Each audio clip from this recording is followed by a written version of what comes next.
Welcome to my channel BD quality system. আজকে topics হচ্ছে যে একটা বেসিক যে শার্ট আছে সেই শার্টের কিভাবে মেজারমেন্ট করে কোন প্রসেসে সেইগুলো নিয়ে। তো চলুন শুরু করা যাক।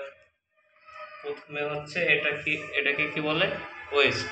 ঠিক আছে, ওয়েস্টে আপনার যদি সিএমএ চাই তাহলে সিএমএ মাপবেন, আর যদি ইঞ্চিতে চাই তাহলে আপনার এইভাবে ইঞ্চিতে মাপবেন। ওকে, আপনার যে মেজারমেন্ট চার্ট আছে সেই মেজারমেন্ট চার্ট অনুযায়ী আপনারা সেটা করবেন। ওকে, এটার নাম হচ্ছে ওয়েস্ট। এর পরবর্তীতে যেটা আসছে এটা হচ্ছে চেস্ট। এর পরবর্তীতে এটাকে কি বলে, এটাকে বলে ওয়েস্ট। ওকে, এই ওয়েস্টের মাপ আপনারা সেম, যদি আপনার বায়ের সিএমএ চাই মানে সেন্টিমিটারে চাই তাহলে সেন্টিমিটারে দেবেন, আর যদি হচ্ছে আপনার ইয়েতে দেয় মানে ইঞ্চিতে চাই তাহলে ইঞ্চিতে দেবেন। ওকে, এটা গেল ওয়েস্ট। ওয়েস্টের পরে কি আছে, এটাকে কি বলে বটম হ্যাম একটা শার্টে। ঠিক আছে, বটম হ্যাম। এই বটম হ্যাম যদি কত চেয়েছে দেখবেন সিএমএ, সেই সিএমএ শেয়ারে দেবেন। যদি ইঞ্চিতে চাই তাহলে আমি আবার বলতেছি, সেই ইঞ্চিতে চাইলে আপনি ইঞ্চিতে দেবেন। তো এখানে 20 ইঞ্চি হাফ আছে, সেটা আপনারা কিন্তু আপনার মেজারমেন্ট টেপে মানে মেপে নিয়ে কিন্তু আপনি এম লিস্ট মানে মেজারমেন্ট যে লিস্ট আছে সেটাকে কিন্তু আপনি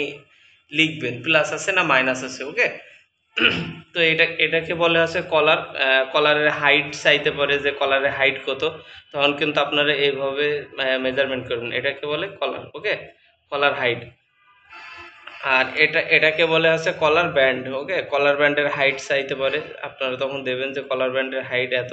যদি ইঞ্চিতে চাই তাহলে ইঞ্চিতে এভাবে দেবেন।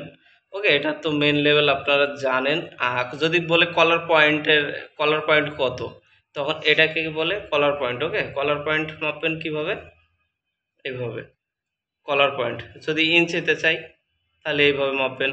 যদি বলে শোল্ডার টপ স্টিচ, যদি শুধু বলে শোল্ডার টপ স্টিচ তখন কিন্তু আপনারা মাপবেন এইভাবে। ওকে, শোল্ডার টপ স্টিচ।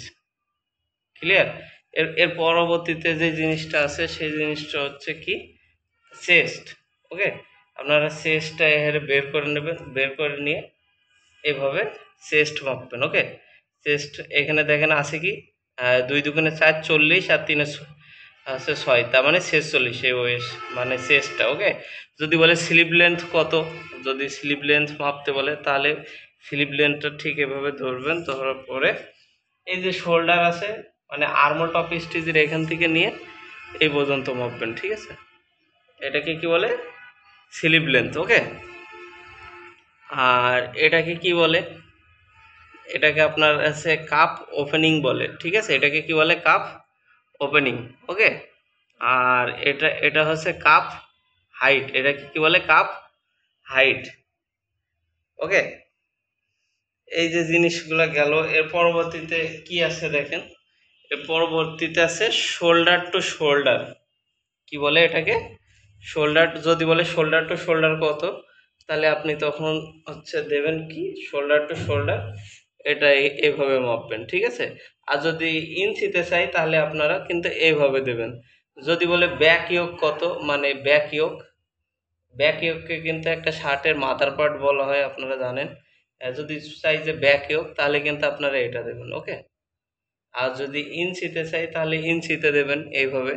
ওকে, যদি বলে যে আপনার শার্টের ব্যাক পার্ট, ব্যাক পার্টের টোটাল মেজারমেন্ট। ওকে, ব্যাক পার্টের টোটাল মেজারমেন্ট কত, তাহলে কিন্তু আপনারা এই যে এখান থেকে কলারের যে হাইট আছে এখান থেকে ধরে এটা কিন্তু টোটাল আছে ব্যাক পার্ট হাইট। ওকে, এর পরবর্তীতে যে জিনিসটা আছে সেটা হচ্ছে কি বলে স্কাই ডিপ। স্কাই ডিপ মাপে কিভাবে, এটা কিন্তু একটা গুরুত্বপূর্ণ অংশ স্কাই ডিপ। এই স্কাই ডিপ মাপতে গেলে সর্বপ্রথম আর্মলের শেষ অংশ এভাবে নিয়ে আপনারা এখানে একটা দাগ টেনে নিতে পারেন। দাগ টেনে নেওয়ার পরে এখান থেকে ধরে যে হাইটটা হবে এটার নামই হচ্ছে স্কাই ডিপ। ঠিক আছে, তো এটাকে বলে স্কাই ডিপ। এভাবে মাপতে পারেন। যদি ইঞ্চিতে বলে তাহলে আপনারা ইঞ্চিতে মাপবেন, এখানে যে দাগ দিয়েছি সেই পর্যন্ত। ঠিক আছে, এর পরবর্তীতে আপনাদের আবার ধরতে পারে বা থাকতে পারে যে স্লিপ প্লাকেটের হাইট কত, স্লিপ প্লাকেট, তখন কিন্তু এই পয়েন্ট থেকে নিয়ে মাপবেন। যদি ইঞ্চিতে চাই ইঞ্চিতে, আর যদি সিএমএ মানে সেন্টিমিটারে চাই তাহলে সেন্টিমিটারে। এর পরবর্তীতে যে জিনিসটা আছে স্লিপ প্লাকেট বক্স, সেই স্লিপ প্লাকেট বক্সের কিন্তু হাইট হাইটও চায় অনেক সময়, ঠিক আছে? এটা হচ্ছে স্লিপ প্লাগেটের হাইট।